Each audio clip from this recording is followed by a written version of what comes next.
자, 며칠 전에 질문 주셨었던 내용 답변이 누락돼서 그것만 답변을 좀 추가적으로 다시 말씀드리겠습니다. 자, 질문 내용을 보면은 일전에 거래량 3개를 가지고서 큰 틀을 좀 잡으라라고 말씀을 드린 게 있었죠. 자, 요거는 왜 그렇게 말씀을 드렸는지 그 배경을 좀 먼저 좀 말씀을 드릴게요. 잘라가지고 부분별로 좀 설명을 하겠습니다. 그 주가가 이렇게 크게 움직이는 과정에서 이게 몇 년치는 움직이는 거라고 했었잖아요. 예를 들어서 뭐 이게 한 2015년, 이게 2018년 뭐 이런 식인 경우가 많습니다. 이게 2023 더하면 24가 되나요? 그리고 지금 25년까지 그 흘러는 이렇게 오랜 기간에 움직일 때 거래량은 고점과 저점 요런 식으로 형성이 된다. 말씀을 드렸었죠. 근데 이거는 이상적인 경우예요. 좀 더 현실적인 표현을 하자면 이렇게 이제 바꿔야겠죠. 현실적으로 좀 바꿔서 얘기를 하자면 이런 식으로 생겼습니다. 이렇게 오르다가 점차 줄어들어요. 완전히 제거됐다가 이렇게 늘다가 줄다가 이제 이런 식으로 생기거든요. 아래쪽에서도 마찬가지예요. 완전히 없어졌다가 갑자기 하나 나오다가 줄어들었다가 큰 거 나오다가 줄어들었다가 이렇게 빵 이렇게 그러면서 이 아래쪽을 형성을 하거든요. 그러다 보니 만약에 현재 시점이 여기예요. 그러면 바로 직전의 거래량을 얘를 가지고서 포함을 시켜버리면 이게 제일 큰 거래량인가 보다. 이렇게 착각을 할 수가 있습니다. 그래서 요거보다 하나 더 큰 거, 요걸 찾아야 되고 요거랑 비슷한 정도의 거래량 하나 더. 그래서 요렇게 세 개가 된다는 거죠. 하나, 둘, 셋 요렇게 찾아버리면 얘가 직전 고점 그리고 2번이 직전 저점이 되느냐라는 걸 구분할 수 있어서 이렇게 말씀을 드린 겁니다. 근데 이거를 굳이 이렇게까지 보실 필요는 없고요. 조금 공부를 계속 하시는 단계에서 한눈에도 야, 여기가 저점인가 본데 이렇게 이제 보이는 종목들이 있어요. 예를 들어 뭐 현대로템 같은 경우도 이렇게 보면은 지금 그러면 고점이 형성되고 있느냐? 있죠. 거래량들이 나타나고 있거든요. 이걸 매도가 아니라 오히려 매수로 접근해야 되는 구간은 요런 자리들입니다. 거래량이 없잖아요. 올라가고 있는데 팔고 탈출을 해서 나가야 되지 않겠습니까? 그 매도가 아직 나타나지 않고 있다. 그런 겁니다. 근데 지금 매도가 두 번째 나왔죠. 그래서 슬슬 고점을 향해 가고 있다. 이렇게 보여지는 종목입니다. 그리고 과거 차트도 한번 돌이켜서 보세요. 거래량이 지금 이런 것들이 보이죠? 그러면은 이렇게 볼 수도 있을 거예요. 여기가 저점입니까? 여기가 저점입니까? 여기가 저점입니까? 헷갈리는데요. 이럴 수 있는데 사실 가격 차이가 크게 나지가 않아요. 그냥 여기쯤이라고 이렇게 뭉뚱그려서 보셔도 상관없습니다. 공부를 쭉 하시는 단계에서 점차 야 여기가 저점인가 보다 여기가 저점인가 보다 여기가 저점인가 보다 이렇게 뭉뚱그려서 보시는 것이 이제 슬슬 생길 겁니다. 그래서 뭐 삼성전자 같은 것도 좀 시가총액 큰 종목들도 이렇게 펼쳐서 보시면 그냥 이렇게 보면 잘 안 보여요. 얘가 많은가? 얘가 많은가? 얘가 많은가? 눈에 안 보이니까. 근데 요거 같은 경우에도 직전 고점 거래량 3개를 한번 체크를 해보자는 거죠. 그럼 요거 하나, 요거 둘, 그리고 뭐 그다음 얘도 있지만 얘가 비슷비슷하니까 그 다음 거 거래량 얘 이렇게 3가지 정도 거래량을 짚어낼 수가 있습니다. 그러면은 이 거래량 3개가 보일 정도까지 차트를 펼쳐보시면 돼요. 이거 전부 다 이렇게 볼 필요가 없이 동그라미 3개 정도 이게 보이는 얘도 얘랑 비슷하고 얘도 얘랑 비슷하죠. 그러니까 직전 고점에 있었던 차트를 이렇게 띄워서 보시면 된다는 겁니다. 이 상태에서 현재 우리가 공부하고 있는 그림에다가 대입시키면 지금 어디쯤에 있습니까? 얘가 지금 여기 고점 찍고 밑으로 내려와서 저점 거래량을 형성하고 있어? 라는 거를 우리가 캐치할 수 있다는 거죠. 그러면 지금 삼성전자는 우리는 기술적 분석상 뭐라고 읽으면 돼요? 저점을 형성하고 있구나. 바닥쯤 어디를 지나고 있구나. 이렇게 볼 수 있다는 겁니다. 과거 차트를 보더라도 한눈에 이제 계속 공부를 하시다 보면 이제 점차 보이실 거예요. 지금 여기도 이 부근에서 거래량이 발생됐었던 거 요런 친구들도 있었죠. 그리고 이 아래쪽에서의 거래량이라고 한다면 여기 요런 데 눈에 띄는 친구들이 있어요. 여기서 이제 바닥권이 형성이 됐었던 거고 그 위쪽에서 또 거래량이 발생이 되니까 결국에는 아래쪽에서 매수해서 이렇게 지금 뭉탱이잖아요. 이렇게 매수를 해서 이렇게 올라가는 과정에서 매도를 했다. 이렇게 볼 수 있죠. 자, 여기는 조금 더 직관적으로 보입니다. 거래량이 이렇게 형성이 되어 있죠. 지금 요 거래량이 아마 이 바닥권이지 않나요? 제가 알고 있기로는 그래요. 그래서 다시 가볼게요. 지금 요 거래량은 여기서 나온 겁니다. 바닥권에서 나온 거래량 맞죠? 여기서부터 여기까지 큰 거래량이 없었죠? 여기랑 여기 비슷하고 여기도 비슷합니다. 그럼 여기 그냥 퉁쳐서 매수했다 이렇게 볼 수 있고요. 거래량이 빵 터지면서 요거랑 요거 정도의 합친 정도의 거래량이 여기서 빵 터졌죠? 요런 자리에서는 일단 매도하고 튀고 보자. 그런 취지로 말씀을 드리는 겁니다. 어제 한국항공우주의 매도, 그리고 지난번에 하나 시스템, 하나 오션, 그리고 또 현대로템 이런 종목들의 매도 시점을 보시면 충분히 많이 올라왔다. 이게 만약에 1파다 그러면 2파, 3파가 지금 거의 다 끝났다. 이게 3파가 여기든 여기든 여기든 그게 무슨 상관입니까? 여기서부터 여기까지 올랐는데. 그리고 거래량이 발생했다 그러면 이젠 좀 바닥권을 다졌구나. 아니 고점을 만들었구나. 이렇게 해서 좀 매도를 하는 것이 맞다는 겁니다. 요런 훈련을 좀 여러 번 해보세요. 이렇게 어떤 종목이든지 간에. 만약에 삼성전자로 지금 봐서 그런데 제가 마저 조금 더 보고 넘어갈게요. 여기도 지금 보시면 거래량 여기 있지요? 여기 바닥권. 그리고 여기 가격대 비슷하잖아요. 여기서 매수, 여기서 매수, 여기서 매도 이렇게 할 수 있죠. 이 아래쪽에서는요. 거래량을 먼저 체크하세요. 거래량을 먼저. 요런 친구들 가격이 다 같아요. 여기서 매수해서 여기서 팔아먹을 수 있죠. 요 중간에는 냅두는 구간이에요. 거래량이 없는 구간은 홀딩하는 구간입니다. 그래서 주가가 내려갈 때, 요새 너무 힘들어요. 라고 말씀하시는 분들이 있는데, 내려가는 구간이라고 하든, 반대로 올라가는 구간이라고 하더라도, 거래량이 없잖아요? 그러면 난이도가 최하입니다. 고민할 게 없는 거예요. 왜? 냅두면 되는 겁니다. 신경 써도 안 되는 구간이라는 겁니다. 여기서 뭐하러 에너지 낭비합니까? 이런 구간을 그냥 내버려 두면 알아서 올라갑니다. 내려갈 때도 마찬가지예요. 거래량 없이 밀릴 때는 그냥 딱히 할 게 없다는 거죠. 그냥 내버려 두시면 아래쪽에서 거래량이 발생할 때 거기서 추매하시면 되는 겁니다. 난이도가 급 하락하는 거예요. 거기서 스트레스 받으시는 분들이 되게 많아요. 이놈의 종목은 거래량도 없이 그냥 매일매일 조금씩 내려. 그리고 반대로 또, 거래량이 안 나오면 계속 올라가는데 어디서 팔아야 될지 모르겠어. 매일매일 쫄려 죽겠어. 이런 생각이 에너지 낭비라는 겁니다. 충분히 올라갈 때까지 그냥 내버려 두시는 것이 훨씬 이득입니다. 요런 구간에서는 완전 니나노죠. 요런 거가 완전 노다집니다. 내버려 두시면 그냥 쭉 올라갑니다. 그래서 지금 뭐 삼성전자 아래쪽에서 거래량 발생하고 여기도 지금 보시면 거래량이 눈에 띄잖아요. 여기서 산 거죠. 그리고 여기도 지금 이렇게 거래량이 있잖아요. 여기도 지금 거래량이 있으니까 사서 팔았다. 지금 이렇게 보니까 그렇지, 이렇게 보면 여기도 등락폭 어마어마할 겁니다. 여기서 매수해서 여기서 팔아먹었다. 여기서 매수해서 여기서 팔아먹었다. 왔다 갔다 하고 있는 거잖아요. 그 그림을 요렇게 좀 이해하시기 쉽게 도식화 시킨 건데, 종목들을 요렇게 해서 좀 공부해 보시면 좋다 입니다. 자, 현대차도 한번 보겠습니다. 지금 요렇게 보면 어디가 고점이요? 이런 게 좀 잘 안 보이는데요. 이렇게 다 펼쳐서 보세요. 이렇게 쫙쫙쫙 이렇게 펼쳐가지고 보시면 한눈에 보입니다. 거래량, 여기도 거래량, 여기도 거래량. 얘네가 주인공이에요. 나머지는 뭐 해석하는데 조금 보탬이 될 정도랄까요? 그러면은 이거보다 이게 일단 기준점은 잡았지만 얘가 고점이냐? 고점이죠. 얘가 지금 여기 최고점 여기 아닙니까? 얘도 이렇게 보시면 거래량 어디서 또 나왔습니까? 여긴 거래량 없잖아요. 그랬다 거래량 발생한 게 어디예요? 요렇게 발생됐어요. 여기서 매수해서 여기서 팔아먹은 거죠. 어려운가요? 쉽습니다. 어제도 말씀드렸지만 주식을 쉽게 보면은 정말 한없이 쉬워요. 어렵게 생각하면 끝도 없이 어렵게 느껴지는 거고요. 이것도 이렇게 보겠습니다. 만약에 저라면요. 제가 세력이라면 여기서 사서 여기서 팔겠습니다. 이런 자리에서는 일단 팔고 튀어야 된다는 얘기죠. 근데 거래량이 쭉 없어. 근데 지금 요 구간에서라면 저라면 여기서부터 매도할 것 같아요. 요 거래량 나오잖아요. 그럼 여기서 팔아야죠. 그 다음에 추가적으로 한 번 더 반등이 나올 때 여기서 개인들이 많이 홀려요. 더 가나보다. 그러고서 이제 매수한단 말이죠. 그럴 때 이제 밀릴 수가 있으니까 좀 조심해야 된다.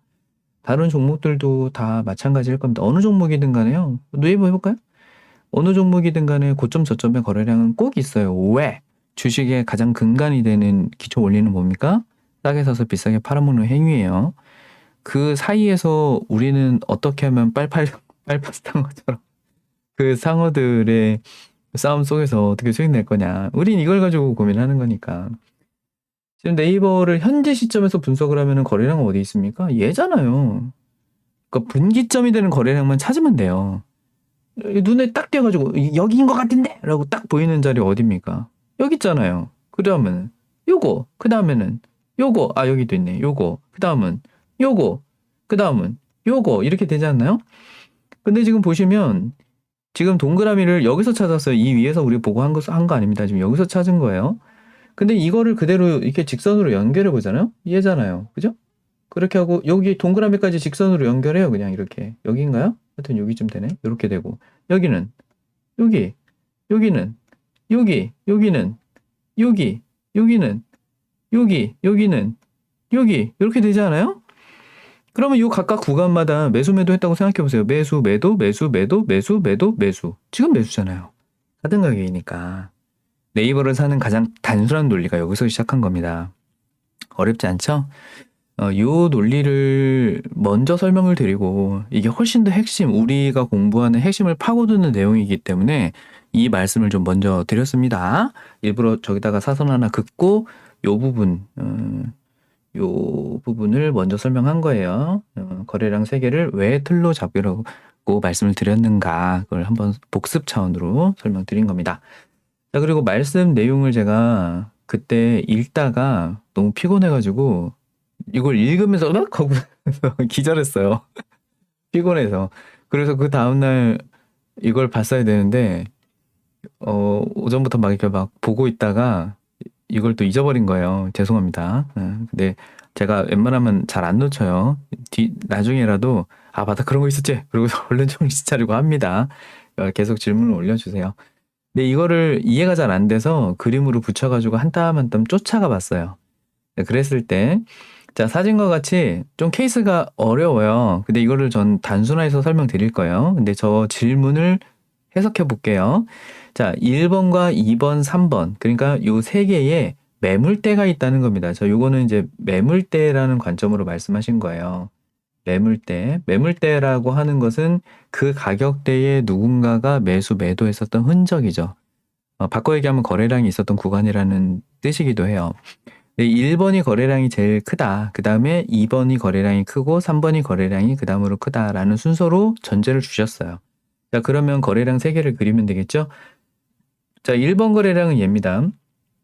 2번 거래량은 1번보다는 작아요. 3번 거래량은 2번 거래량보다 작다 하셨으니까 이렇게 3개의 거래량이 형성이 되겠습니다. 맞죠? 그러니까 점선으로 연결을 했고요. 그 다음에 2번 상단인 1번이죠. 지금 이 자리에서 무상증자 혹은 유상증자가 발생을 한 거예요. 둘 다 발생할 수도 있죠. 자, 그 다음에 이 가격을 재돌파를 하려고 하길래 2번에서 매수를 한 거예요. 할 수 있죠. 지금 요 라인을 넘었으니까. 지난번에 유상증자, 무상증자라고 써져 있는 그 라인을 넘으면 매수하실 수 있다고 했잖아요. 그러니까 매수를 하신 거예요. 그리고 나서 3번까지 갔었던 겁니다. 상승을 한 거죠. 검은색을 따라서. 근데 지금이 여기라는 겁니다. 지금 여기에서 이거 스탑을 얼마로 잡아야 되냐, A로 잡아야 되냐, B로 잡아야 되냐 헷갈린다. 요게 질문이신 것 같아요. 혹시 틀리면 제가 이해를 잘못했을 수도 있어요. 혹시 틀리면 재질문 해주세요. 질문은 환영입니다. 이렇게 질문을 해주시면 또 제가 답변 드리고 다시 또 그 답변을 보고 또 질문하고 얼마나 좋습니까? 영원히 공부할 수 있겠죠. 자, 여기에서 우리가 생각해 볼 수 있는 부분을 조금 더 기술적으로 접근을 하자면 이제 요걸 그림을 다 그렸으니까 스샷을 찍어서 아래로 갖고 갈게요. 여기서부터 설명을 드려보겠습니다. 자, 이 상태에서 우리가 기술적으로 분석을 할 때는 피보나치를 씁니다. 여기를 요렇게 저점으로 놓고요. 여기를 고점으로 놓는 거죠. 그렇게 해놓고 피보나치 0.5, 이거 잘못 그린 것 같아요. 피보나치 0.5를 스탑으로 잡죠. 요렇게. 자, 이럴 때 그저께 설명드린 거 있죠? 조정과 하락. 지금 여기에서 우리가 예상하는 그림은 뭐예요? 유상증자라는 가격을 넘었어요. 그러니까 내 예상 흐름도는 얘가 지금 여기까지 올라갔었고요. 내려와서 지금 여기서 끊겼지만 피보나치 0.5 이내에서 조정을 끝내고, 여기가 지금 조정 구간이라고 했지요. 그리고 조정을 끝내고 재차 반등해서 이렇게 상승하는 것을 노리는 겁니다. 그러면 여기가 우리의 목표가가 되는 거죠. 여기에서 매도하고 싶은 거예요. 그러면 여기서 이렇게 올라가 줘야 되는데 내 예상 흐름은 이렇게 그려놨지만 예상 흐름대로 가지 않을 때 그렇다면 요 아래쪽이 되겠죠? 내 예상을 벗어난 구간이에요. 벗어난 구간. 그러면 여기에서는 매도해야 되겠죠? 이것도 손절을 해야 되겠죠? 자, 요렇게 하기 위해서 0.5가 깨질 때 여기에다가 스탑을 설정하는 겁니다. 자, 그렇다면 모든 종목에 대해서 다 이렇게 설정하면 되는 겁니다. 이렇게 하면 또 틀려요. 왜 그러느냐? 만약에 가정을 몇 가지를 드리겠습니다. 첫 번째 예시예요. 예시의 첫 번째입니다. 첫 번째는 지금 여기서부터 매수하고 난 이후 A 근처까지 올 때까지 수익률이 이게 여기서부터 여기까지 올라가는 동안에 한 45%가 났을 수도 있잖아요. 그리고 내 수익금이 뭐 한 550만 원 난 걸 수도 있어요. 그렇죠? 자, 만약에 이렇다면 0.5까지 내려왔을 때 0.5로 하락을 하면 0.5 도착할 때까지 하락 시 이걸 다 반납해요. 수익률이 한 8% 정도로 내려오게 되고요. 수익금은 뭐 대충 이렇게 하면은 뭐 한 100만 원? 아니면은 뭐 80만 원? 90만 원이라고 할게요. 90만 원 정도까지 이렇게 내려오게 됩니다. 그러면 굳이 여기다가 설정해놓고 이거를 다 반납하는 건 너무 아깝잖아요. 금액이 충분하다? 이런 경우에는 뭐다? 매도하시는 것이 맞다는 겁니다. 근데 이제 다른 경우도 있을 수 있어요. 그 똑같은 상황에서 이게 수익률이 지금 이게 3%밖에 안 되는 거예요. 얼마 안 났어요. 여기서부터까지. 자, 이럴 때는 그냥 이 피보나치 0.5니, 피보나치 0.3이니, 0.6이니 이런 거 계산할 필요 없이 내 매수가에다가 그냥 스탑을 잡으시면 됩니다. 이런 경우에는 매수가가 스탑가다. 이렇게 설정을 해도 아무런 문제가 없어요. 심지어 수익률이 만약에 1%밖에 안 됐다. 여기서부터까지 올라간 게 1%밖에 안 됐어요. 그럼 어떻게 잡아도 되겠어요? 여기다가 스탑을 잡아도 되겠죠. 여기다가 잡아도 한 3%, 4%밖에 안 되니까. 그러면은 종목에 따라서 등락률을 보고 계산을 해서 꼭 해야 되느냐? 또 그렇게 계산하려면 종목마다 내가 이걸 이해할 수 있는 이해도를 높여야 되느냐? 이렇게 생각할 수가 있잖아요.